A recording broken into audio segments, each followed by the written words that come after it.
All right, hello everybody and welcome to today's Exploring by the Seat of Your Pants event. I'm Andrea, I'll be hosting today. If you're not familiar with what we do here, we bring science, exploration, and conservation into classrooms around the world. We host anywhere between 30 to 50 live events a month, so definitely make sure you're checking back in to see if any others interest you. So tomorrow is Halloween, so what's more fitting to learn about than bats? Despite their reputation, they're not actually scary at all, and they're actually very fascinating creatures. So today, we have Dr. Cory Toth and Ryan Zimmerling in to teach us all about bats. Cory has traveled to all sorts of corners of the world to study these creatures, and Ryan studies migratory tree bats and the risks they face, and they both work at Canadian Wildlife Services. So without further ado, I'll bring them in to introduce themselves. Hello. Hello, I'm Cory. We're very excited to have you guys in today. Thanks very much. Cory will be doing his presentation first, so we'll bring him in. Ryan will be going after, and then we'll bring our classrooms in to ask some questions.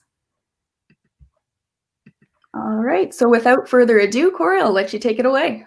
Thanks so much. So like Andrea said, my name is Cory, and I'm here with my colleague Ryan. And we're here today to talk to you about bats. You may not be aware of it, but the last week of October every year is Bat Week. And that's a campaign for us to raise awareness about bats and the threats that they face. And the reason why it takes place at the end of October is because you're probably aware this time of year, every year, we see more and more images like this where bats are made out to be scary and something you need to be scared of. But that's not the case. Bats are really amazing animals, and sometimes they need our help. So our job today is to get you excited about bats, to learn about bats. And your job is to think of any questions you have about bats that we can answer for you. So I'm going to start the talk off today with a question of my own, which is, what is a bat? So what we can do is we can look at this bat here, and although we have an animal here that has wings and it flies, they're not birds, but we can get some clues about what kind of animal it is by looking at this one here. So this is a typical bat. Most bat species are pretty small. They're usually under 50 grams, and we could get a clue by looking at this guy here. He has fur. He's covered in fur. All bats have some form of hair, and if we were to look at a baby bat, we can get some more clues about what kind of animal they are. So this is a baby bat that was born in the Auckland Zoo in New Zealand, and all baby bats are live when they're born. They don't lay eggs, and all baby bats drink milk. So we know if an animal drinks milk and it has fur, then it must be a mammal. So bats are like us, they're mammals. Now, they usually get compared to another type of mammal, and that's mice. They usually get called flying mice or flying rats, and that's not really a good comparison because bats don't have much in common with mice at all, and they're not really that closely related. Instead, I'm going to give you another species that they're more better to be compared to, but first what I'm going to do is I'm going to give you some interesting traits about bats that you may not be aware of. One thing is that bats, they eat a whole bunch. So because they fly, flying is really expensive energetically. So the bats have to eat a whole bunch to replace that energy. So a single bat can eat up to 120% of its body weight in insects every single night. So that's like if I ate 190 pizzas every single day. They also live a long time. So small mammals generally don't live a long time. So mice may live a year or 2 years, but there are some mice that have been found, bats in the wild that have been found to live over 41 years, which is older than I am. And some bats range over huge distances. So this is a New Zealand long-tail bat here. You can see how small it is because it's sitting on my thumb there. And they have a home range size larger than the city that I'm calling you from today. So bats, they eat a lot, they live a long time, and they range over huge areas. It's actually more appropriate to call them little bears than it is to call them flying mice. Now, this is the oldest bat that's ever been found in the world. This is a bat that was found in Wyoming, a fossil, and it's estimated to be about 52.5 million years old. And we think that bats maybe evolved 10 million years before that, around 65 million years ago. So the first bats were around when the dinosaurs were around. And what's interesting about this bat is that if we were to bring this to life, it would look a lot like the bats we have today. So it would look almost like all of the modern bats we have today, which says that in at least 52 million years, bats haven't changed all that much. And that's because bats have three things that made them really successful early on, and they still keep those traits today. And that's that they fly, that they're nocturnal, and that they use echolocation. So I'm going to go through each one of these things and explain why they're so successful. So the first thing is that they fly. So bats are the only mammals that have evolved true powered flight. So there are some mammals that glide, but none actually fly. And bats fly by using their wings. So let's take a zoom in of what a bat wing looks like. And we see here, this is the arm of the bat, and this here is skin. So what they've done is they've taken their arm and they've stretched skin across it, and that's how they fly. Now, you may not realize it, but this is just a hand. So we have their elbow, their wrist, their thumb, and 4 fingers. So they have all of the same bones in their hands as we have in our hands. And that's because we're derived from a common ancestor that had all of those bones in their hand as well. We've just modified it through evolution for different means. And when bats first evolved, birds had already been on the planet for about 100 million years. So there were lots of birds when bats first arrived, and like today, most birds back then were probably diurnal. So that means that the early bats had a lot of competition during the day for food and resources. So the first bats had to move into the night to be successful. And what they did is they ate a lot of nocturnal flying insects, so things like moths. This was a huge food resource for them, and most bats alive today still eat flying insects. Now, when they're flying around at night, they need to be able to see what they're doing. And so one question you may have about bats is, can they see? And yes, all bats can see, and some bats can actually see very well, but most bats don't have to rely on their vision. Instead, what they do is they use echolocation. And what echolocation is that the bat will make a call in its throat the same way that we speak, and they'll make lots of calls in a really short amount of time, so up to 200 per second. And these calls go out into the environment, the sound waves go out, and they hit objects. And then those sound waves bounce back as echoes, and the bats analyze those echoes very quickly, and they can tell lots of things about the environment from those echoes. So they can tell how far away objects are, where in space those objects are, whether those objects are moving. They can even tell the differences in texture on the surfaces of different objects. So they have an incredible view of the world by just using sound. And they can do this in complete darkness. They don't need to be able to see to do this at all. Now, some interesting things about echolocation are that it can be very loud. So some bat species will echolocate up to 20 times louder than the smoke detector in your house. So you can think about how loud a smoke detector is, and these bats are echolocating 20 times louder than that. But we can't hear it. So most bats echolocate at frequencies that are outside of our hearing range, which is good because if we could hear it that loud, it would actually hurt us. Now, because the bats have these three things, flight, nocturnality, and echolocation, they've been really successful. And if we had to guess where you find bats in the world today, you probably know that we have bats here in North America. So Canada has 18 species of bats, and the US has 47 species of bats. But you may be surprised that just about every other country in the world has bats today too. So bats occur on every continent except Antarctica, and they probably had bats in Antarctica when it was much warmer there as well. There's over 1,500 species of bats. So that means that 1 in 4 mammals are actually bats. That's how many there are. And we find new species of bats every single year.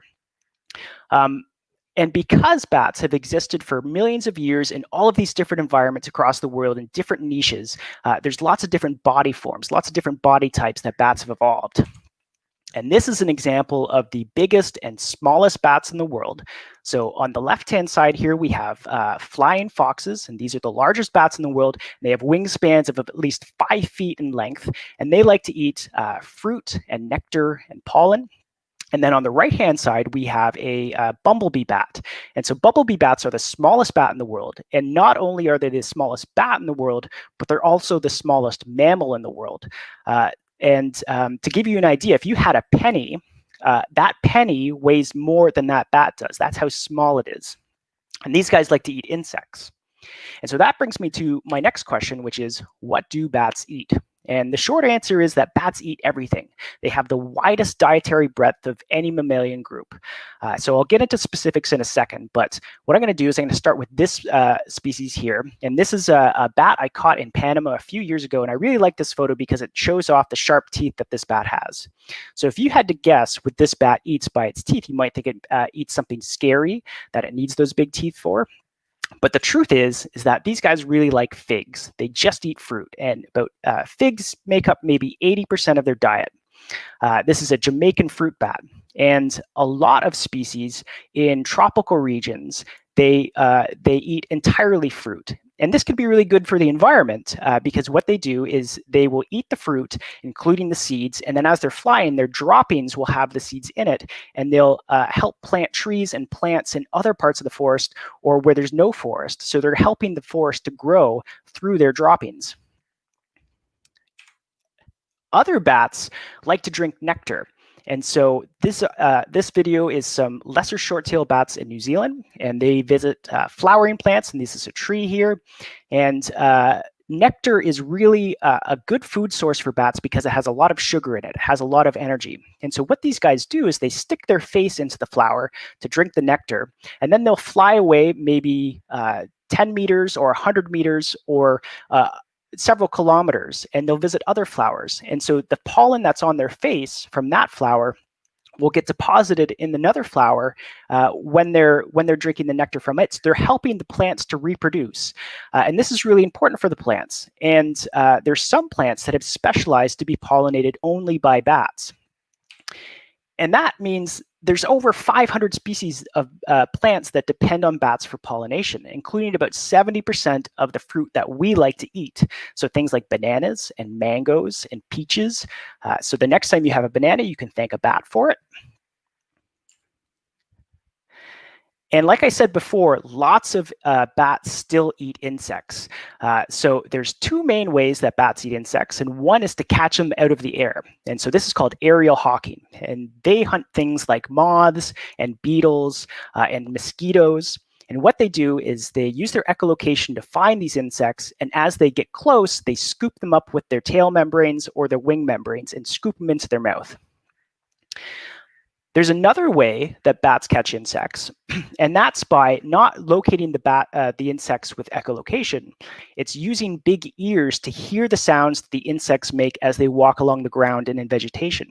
So you can see this bat actually has much bigger ears than the one in the previous video, and that's because what he does is he waits for insects to make sound as they're walking around, and then he'll grab them off surfaces. So this is a pallid bat, and you can see he's heard some insects here, and he's going to come down and scoop them up. There he goes. So this is actually really important for people too, because bats eat so many insects, it helps farmers. So just recently, they found that bats help the corn industry save at least $1 billion per year by eating pest insects. So that's pretty amazing. Now, bats also eat animals. So there's 11 species of carnivorous bats, and these are two of my favorite here. So on the left-hand side, we have a spectral bat, and this is the largest carnivorous bat in the world. And these guys like to eat basically everything. They'll eat anything they can catch, but they really like to eat birds. And what researchers have found is that they tend to eat very smelly birds, which makes us think that maybe they use smell to find their prey. And then on the right-hand side, we have what's called a fringe-lipped bat, but they're also called frog-eating bats because they like to eat frogs. And how these guys catch their food is actually by listening. So you can see how big his ears are there. What they do is they listen for frogs to call, and then they come down and scoop them out of the ponds that they're sitting in.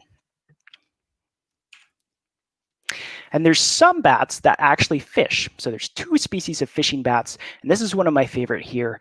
They're known as the bulldog bat, and you can tell by the face, they look like bulldogs.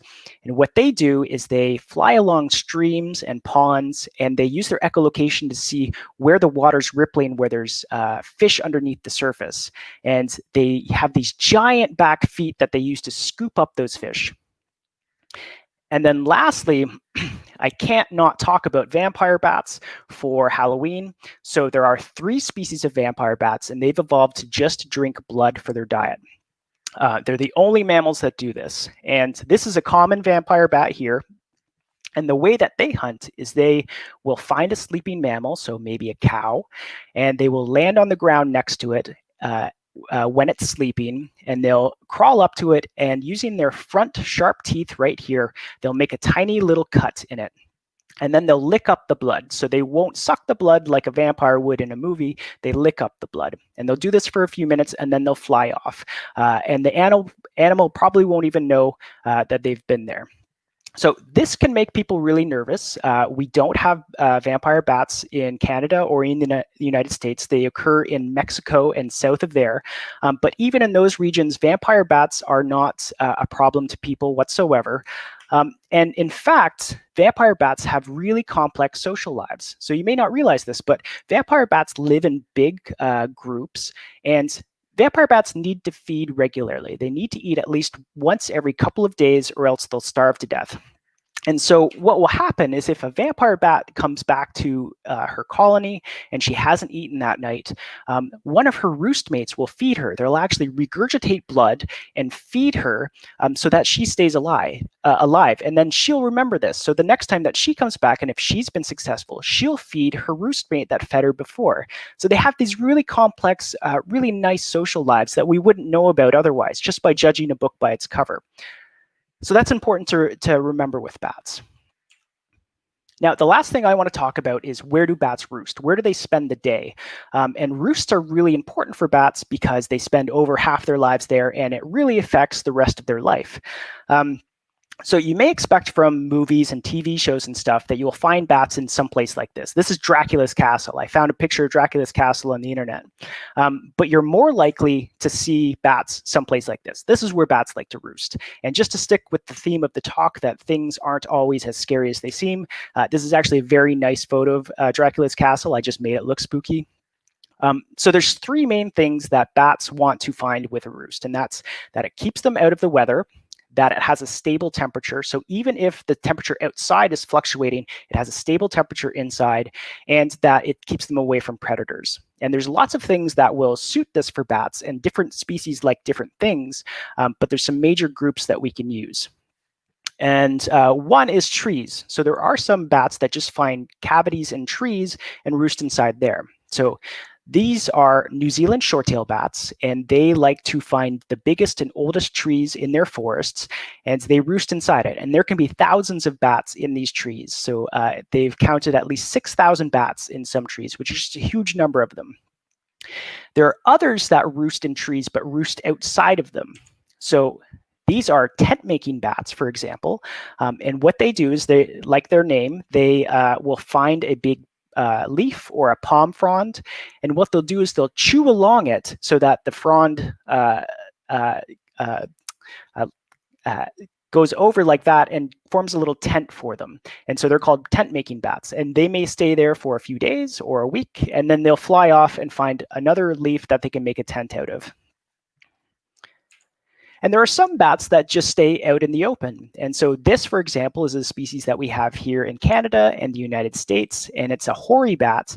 And what they do is, you see this guy has 1 foot up on the tree there, and what he does is he dangles and he spins. And so his fur and his spinning makes him look like a dead leaf. So he's completely camouflaged there. It's very hard to see them. And so he just stays out in the open. And then lastly, as you probably realize, there are bats that live in caves. And so this is Bracken Cave. It's in San Antonio, Texas, or Austin, Texas, I should say. And this has the highest concentration of mammals anywhere on the planet because every year 20 million Mexican free-tailed bats gather there to give birth. So there's just huge numbers of bats in this area. And so caves can be very important for these species. So this is the end of my portion of the talk, and I'm going to hand things over to my colleague Ryan, who's going to tell you a bit about the threats that bats face. All right, super awesome stuff. I never had any idea that bats helped out with human stuff so much, like the corn. Mm-hmm. All right, welcome in, Ryan. All right, thank you very much. Well, as Cory has told us, bats are very successful and they have a very diverse range of foods and they live all across the world. But despite this success and this diversity, many bat populations, particularly here in Canada, are not doing so well, and they need our help. So I want to spend the next few minutes talking about threats to bat populations here in Canada. But first, we're going to have to take a step back and understand a little bit more about the bats that live here. Now, in Canada, all bats eat insects, so we don't have any fruit-eating bats or vampire bats, as Cory mentioned. And as you know, and as we're about to soon experience, the winters in Canada can be pretty cold, and it's pretty hard to find insects when it's minus 30 degrees outside for what seems like 6 months of the year. Now, if you're an insect-eating mammal, how are you supposed to survive the winter in Canada when there is no food? Well, if you are a bat, you have two choices. You can either hibernate or you can migrate. Now today we're going to focus on bats that hibernate. That means they go into a kind of deep sleep and they reduce their body temperature and their metabolic rate so that it's not much warmer than the ambient temperature outside where they're at. Now there are a number of species of bats that do this in Canada. Some species, such as the big brown bat listed here, are found most often in the attics of people's houses or other buildings. However, there are other species, such as those seen here, and we'll talk about them a little bit later, that have very specialized requirements for hibernation, and they hibernate in deep, dark caves and mines where the temperature is cool, anywhere from 2 degrees to 10 degrees, and the humidity is high, so greater than 80% humidity. Because caves with these characteristics are not common on the landscape, hundreds or even thousands of bats, as pictured here, may use the same hibernacula, and they will use them year after year after year.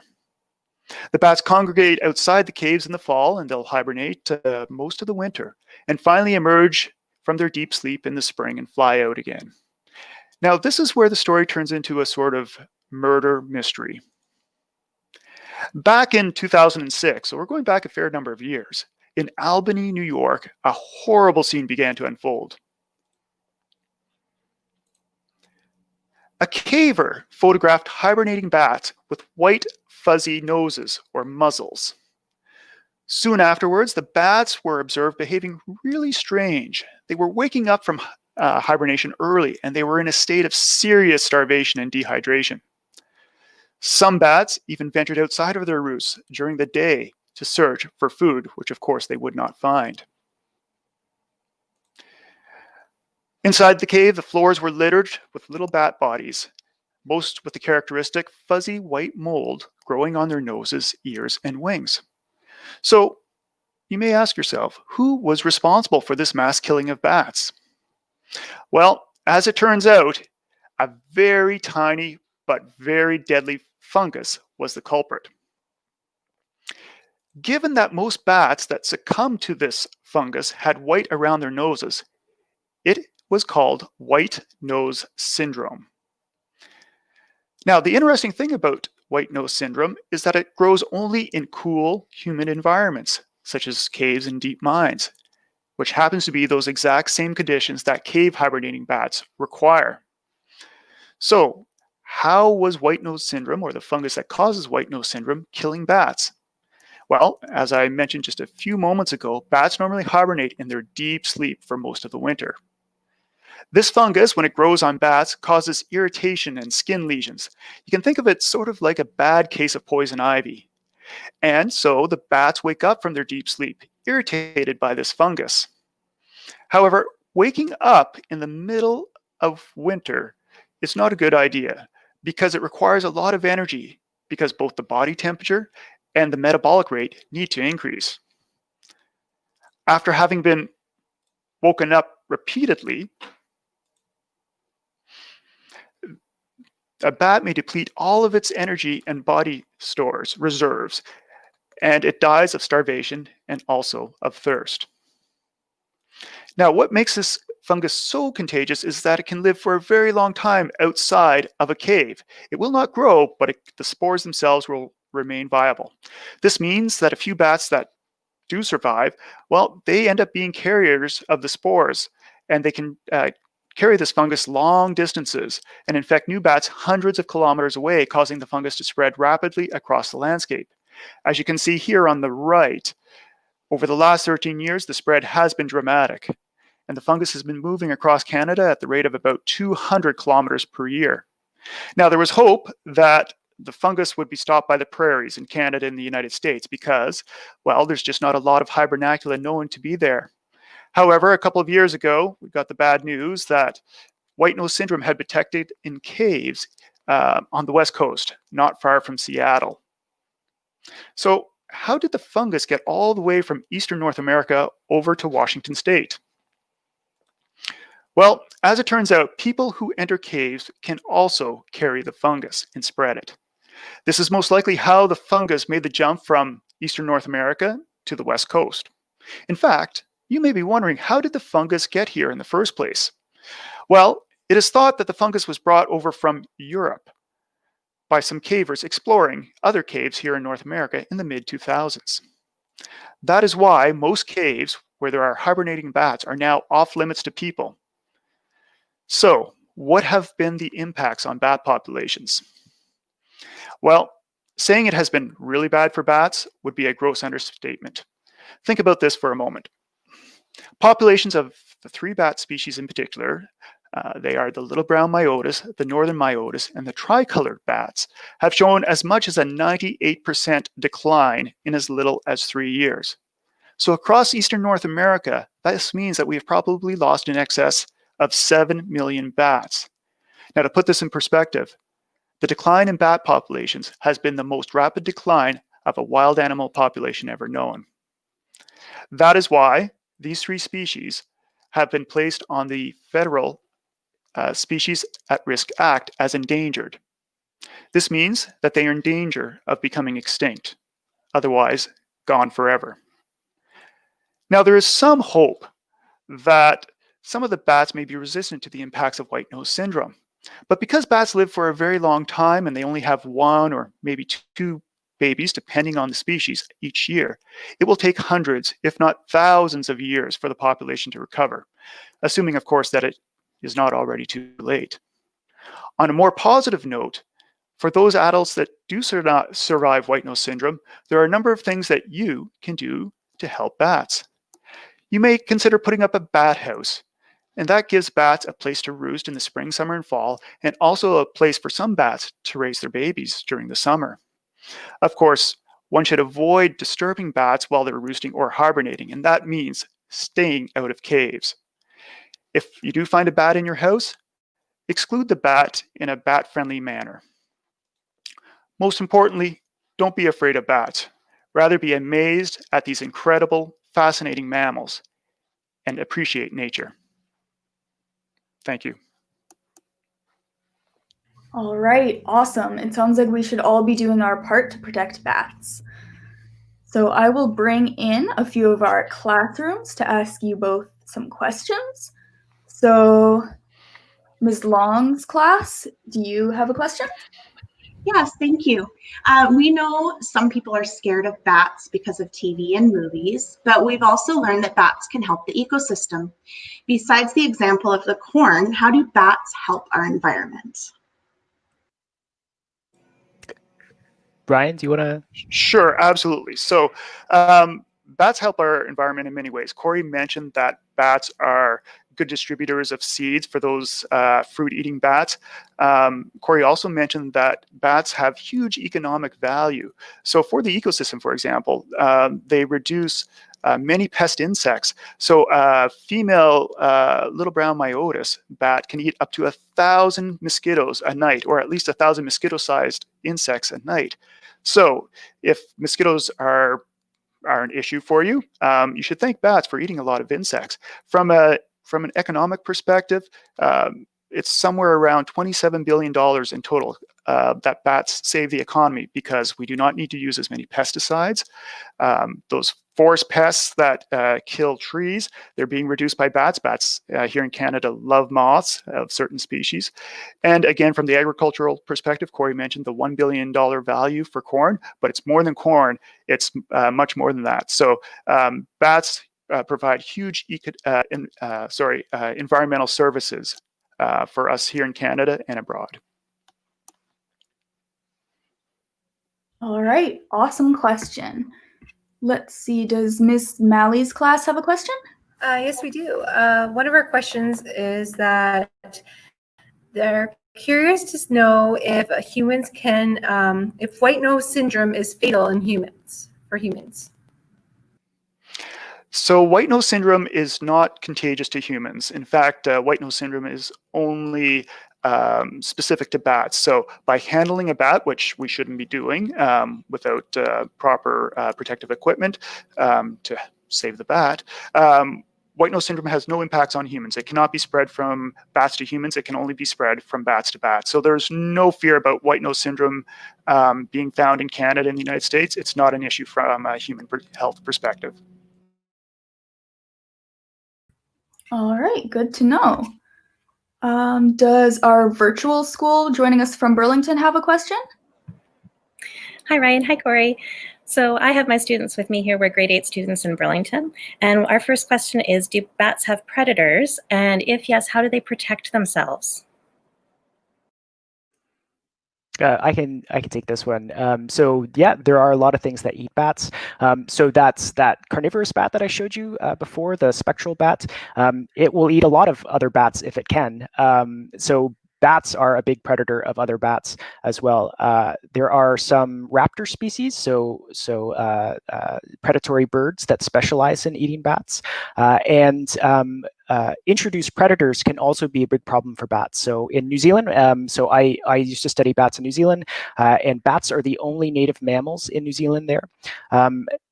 But there are feral cats, so house cats that have gotten away, and they can be a big problem for bats because, as I showed, there's thousands of bats in one tree, and if a cat gets into one of those roosts, it will kill hundreds of individuals just on its own. So there are birds, there are other mammals, there are introduced predators as well that all prey on bats.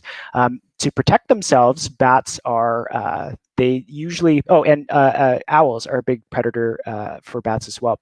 So a couple of things that bats do to protect themselves is they will move roosts regularly. So for example, they don't want to stay in one place for too long if there's predators nearby. So like I said, those New Zealand short-tailed bats, they will move roosts if they think that there's a predator nearby. They also, many bats will avoid light sources. So slow-moving bats, so bats that don't fly very fast, they will avoid flying through lit areas. And that includes even if there's a full moon out, they will avoid flying in direct moonlight. And that's because they have to worry about owls. So they do behavioral changes, again, by moving roosts, by not being in light sources, and taking behavioral changes like that. All right, interesting. So Miss Houston's class from Phoenix, Arizona has a question. Are there bats that eat frogs, and why do vampire bats only eat blood? So if I go back and share my screen, share screen, this one. So I don't know if you can bring this up, Andrea. So yeah, so this this bat here, like I said, he's known as the frog-eating bat because he specializes in eating frogs. And so particularly during the wet season, so these guys live in Central and South America. And what they do is they, during the wet season when the frogs are breeding, the frogs are calling all the time. And they listen, they wait to hear for the frogs to call. Now, what's really interesting about these guys is you might be able to see it if I zoom in. These guys have little bumps all over their faces.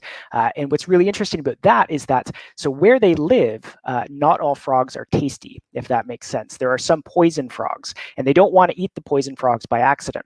And so what researchers found out is that those bumps on their faces are actually poison receptors. So if they come down and they go to pick up a frog that's actually poisonous, those receptors tell them that they're going to eat a poisonous frog that could hurt them, and they'll drop it immediately.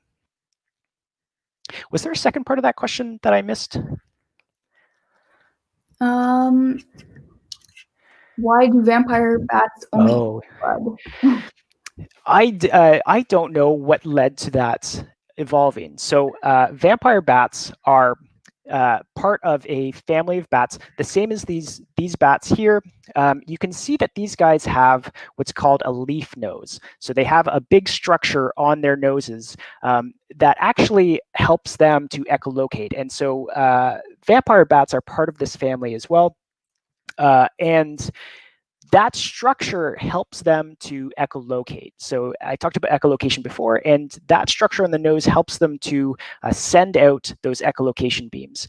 And I mentioned how bats can echolocate very loudly, and that helps them to resolve insects in the air.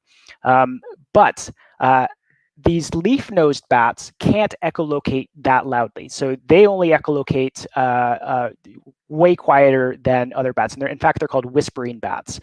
And because they can't catch insects out of the air like other bats can, that has made them able to diversify in diet. And so phylostomids, which is the name of the family, actually have the widest diversification of any mammalian group. And it's probably because they can't echolocate as loudly, they've had to diversify and have lots of different diet types. So they eat fruits, they eat insects off the ground, they eat pollen, they eat animals, they eat blood. So part of it is the fact that they can't eat insects out of the air like many other bat species can. All right, interesting. So Miss Hopkins' class from London, Ontario has a question. Hi there. Oh, I'm just really laggy. I don't know. Okay, my video is really laggy. I don't know if you can see me, but we have 3 questions from my grade 5 class. The first one is, are bats poisonous? My second one is, how many bones are there in a bat? And my third one is, are bats protected by law in Ontario? Since we are in Ontario, some of the students were asking. Thank you. I could take the first 2, Ryan. Yeah, so bats are not poisonous or venomous. So we don't have to worry about poisonous bats biting us or venomous bats biting us. And generally all mammals have the same number of bones, regardless of what they are, because like I said, we're all from the same common ancestor. For example, you see a giraffe's neck, you see how long the neck of a giraffe is. They actually have the same number of bones in their neck as we have in ours. They're just stretched out. Now, I don't know if bats have lost any bones. I know they have special bones in their ears that we don't have because they use it for echolocation. They need to have very specialized ears for echolocation. But I don't know if they have different numbers of bones. Perhaps you know, Ryan. But anyway, I'll pass it to you for the Ontario question. All right. Thank you, Cory. I believe they have the same number of bones, but I would not want to be quoted on that. So with respect to the protection of bats, so bats in generally are protected, and in Ontario, for example, they're protected under provincial legislation as well as federal legislation. As I mentioned, there are a number of species of bats, 3 in particular, that are protected under the Federal Species at Risk Act, and that protects them when they're hibernating, and that means they can't be, they can't be killed, so on and so forth, off of federal land. The province protects bats and their colony under it's a particular act whose name I've forgotten off the top of my head. But they are protected. So bats are not fair game for being hunted, for example. Bats are not, it cannot be persecuted or killed. Normally, one requires a permit to take a wild animal like that. So yes, there are protections protecting bats, and as I mentioned, for various reasons, the 3 bats that hibernate in caves. There are some more bats than that, but the 3 that I spoke of are endangered. There are other bats that the long-distance migratory tree bats, whose populations, most recently are seemingly declining. So they also need to be protected as well. They're protected from different things, but nevertheless, there are protections that exist both at the federal and provincial level for bats in general. All right, that's good to hear. So Ms. Gwynn's class in Irma, Alberta have the question of, can bats ever be pets?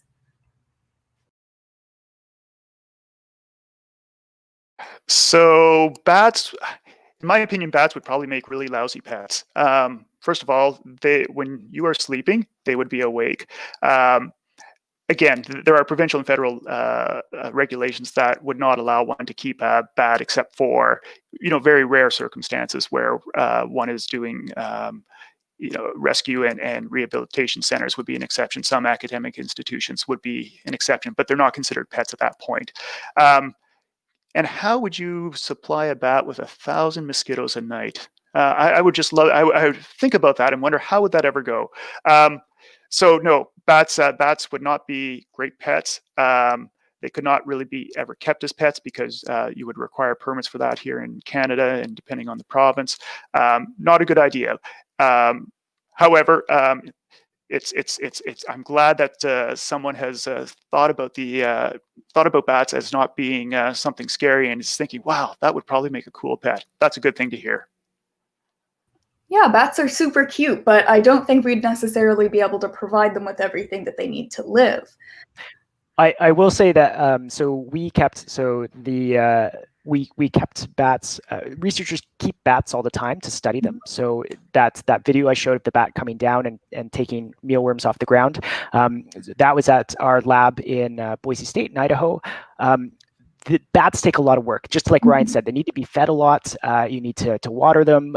You don't want them to get out anywhere because they can fly very fast and can find places to go.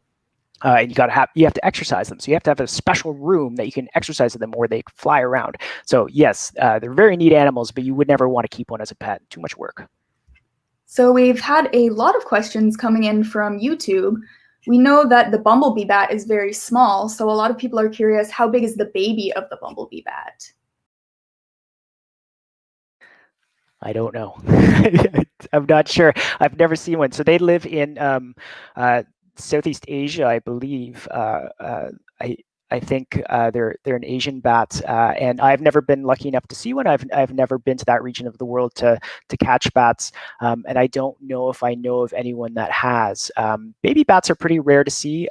Generally, some bats will carry their babies with them. So the females have the nipples under their arms, and that's where they can carry bats. So the baby bat will latch on, and the female will fly with them.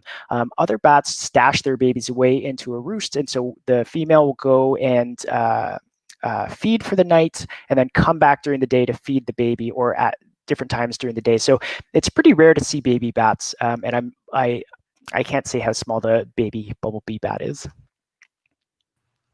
Fair enough. I will do another round of questions, one each from each of our classes. So Ms. Long's class, I know that you had another question. Yeah, my grade ones were curious. Do all bats stay in colonies, and why or why not? I can take this first one. So it depends on the bat. So it depends on the species. So some bats do. So there's lots of range. So the thing with bats is that what one species does, not all species do, because there's such a huge diversity. So some live in very big colonies. Like I said, the Mexican free-tail bat, which I showed, that's the biggest concentration of mammals in the world. There's 20 million bats in that cave. Other bats like that carnivorous bat that I showed, the spectral bat, they live in a mated pair, so a male and a female, and that's it. So, and then there's a whole range in between that. So vampire bats may live in colonies of 100. The bats that Ryan spoke about, they may live in colonies of thousands, so like little brown bats, or they may just live a few at a time. So I actually have a photo here, which I can. I don't know if you can bring that up. Yeah, so these are little brown bats. This was just 3 bats that I found in Wyoming in a national park. They were roosting in a building in a national park, and it was just 3 of them there, but there can be way more than that as well. So so it depends not only on the species, but where they are. And I should also say that sometimes it depends on the sex of the bat as well. So some males will roost on their own. So females will group together. So like I said, with vampire bats, it's usually the females that form the colonies, and the males will roost by themselves. Females have to be really careful about their temperature. They don't want to get too hot or too cold during the day. They want a stable temperature. So it benefits them to stay in a colony. But males don't have to worry about their temperature as much because they don't have babies to grow or babies to feed. So they can just roost on their own. They don't have to worry about those temperatures. So not only does it depend between species or between locations, but it also depends within species between the sexes as well. All right, super interesting. So Ms. Hopkins' class has another question.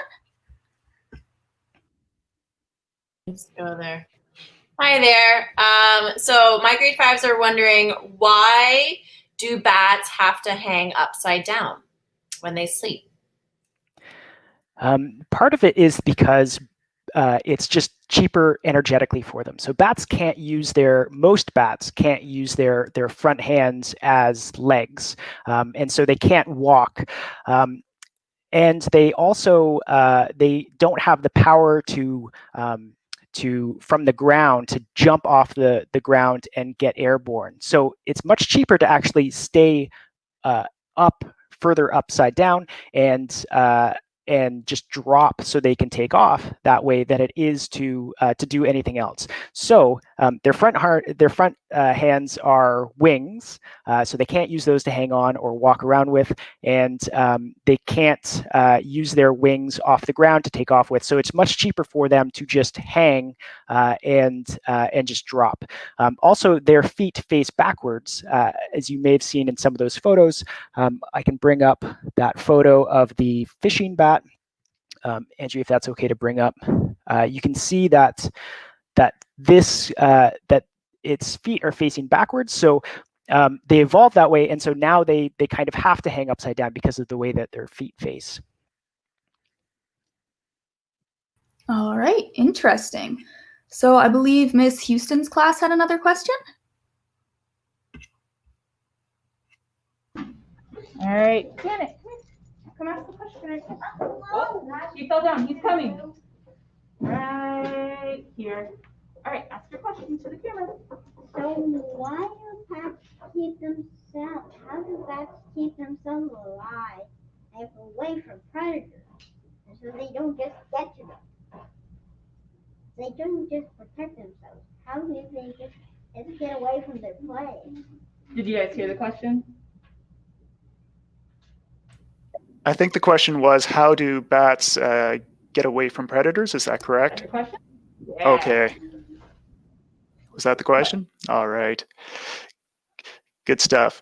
Well, Cory mentioned before that bats, if you've ever been lucky enough to see a bat in the evening, you can see that they are able to change direction really quickly. And because of their ability to echolocate, they can detect things that you or I could never see. So, for example, to evade an avian predator or a bird that's trying to hunt them down, they'll be able to turn very quick, whereas the bird of prey, let's say it's an owl, will not be able to turn as quickly as a bat.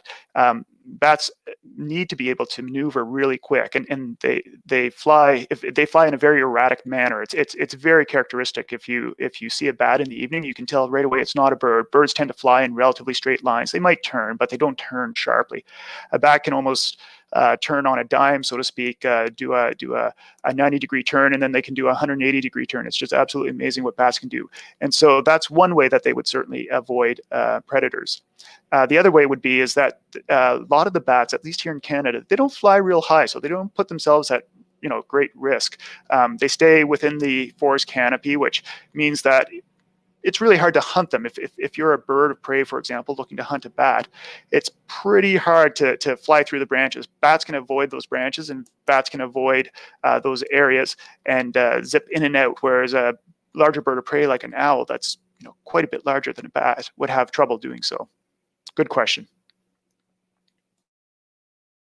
All right, super awesome question. So Ms. Malley's class has another question? Yes, we do. This question, we were wondering, how long does it take bats to adapt to a new environment?